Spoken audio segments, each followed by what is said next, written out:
Like I said, I'm real versatile. I can do everything. I'm gonna put my hand in dirt and put you in the ground, or I'm gonna run my route and just go score a touchdown. We got to kick it off with the man of the hour, the latest Arizona State class of 2026 commit, 4-star tight end Landen Miree. Don't forget that 4-star. Ain't that right, Landon? Yes, sir. Yes, sir. Love it, man. Love it. Well, look, we appreciate you taking some time today to join us and talk a little bit about your decision. Obviously, you had kind of your pick of the litter as being one of the top high school players, specifically one of the top tight ends in Ohio. What kind of went into your decision to choose Arizona State over the other schools that you had in your Final Four? Just the relationships we built the past year, they've been recruiting me. It's just been the realest out of all. Like I could talk to them, however, they're just like I know they're my coaches, but like I talk to them like they're my friends. Well, you talk about this last year and change that they've been recruiting you. What kind of stood out, like, but about Kenny Dillingham and about Jason Mon specifically as the tight ends coach when you were going through those conversations? Like I said, it was just real from the start. Like nothing's gonna be given to me. I really respect that, but at the end of the day, I'm gonna go get it. 100%. What excites you about the opportunity to eventually work down here in Tempe? First and foremost, man, no shade to Ohio, but Tempe, Arizona is completely different than what you got over there, especially when it comes to weather. But just what excites you about this offense and the opportunity to be a Sun Devil?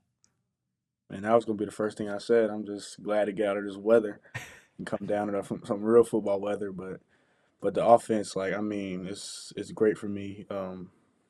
I feel like whoever's the playmaker, they're gonna get the ball, and I feel like I'm a playmaker. So I really think I'll be used well in this offense.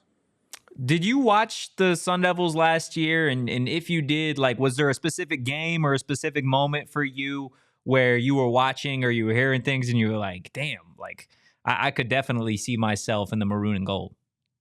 Yes, sir. So I was actually at the BYU game, and that game was crazy. I rushed the field after. Shaman got a couple catches, and I just from there I kind of knew that this was a special spot. Yeah, you talk about Shaman, somebody that was a second team all conference tight end last year in the Big 12. You look at some of the names that have come through Tempe as Arizona State tight ends, and it feels like this is a place, especially with Jason Mons, that really is putting an emphasis on that tight end position. When you look at the tight ends that are sitting at Arizona State right now, Shaman, obviously Kamari Anderson, the transfer, you talk about AJ Ia, Jaden Fortier, some of those young guys.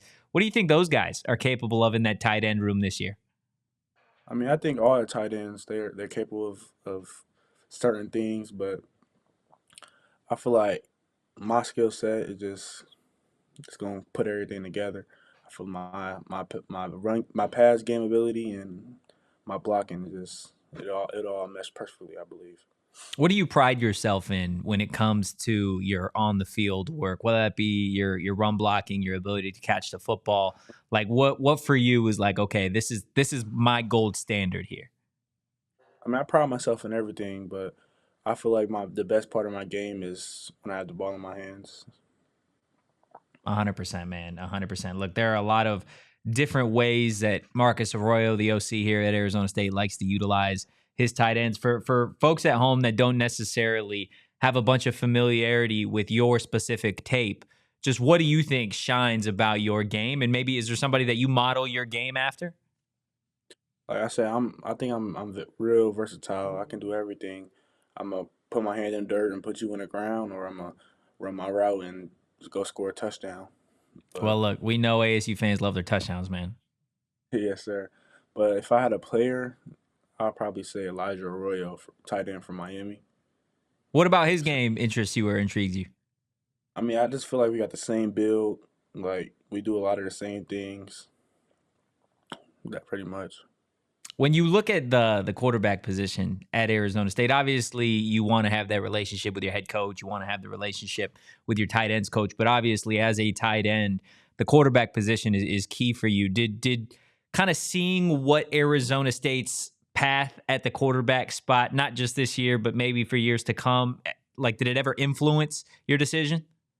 Yes, sir. Like they told me, the track record Coach Arroyo has and Coach Dillingham has from Oregon, Auburn is they're always going to bring the top quarterbacks in, and I really believe that. And the quarterback I got coming to my class, I feel like he's one of the best in the best in the game.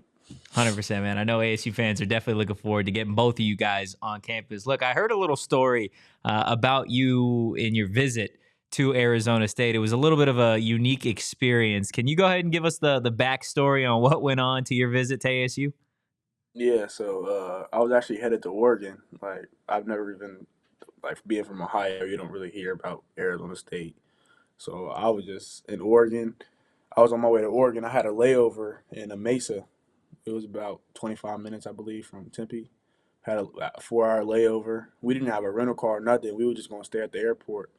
My mom actually got bored and wanted to go shopping, so we went shopping for a little bit.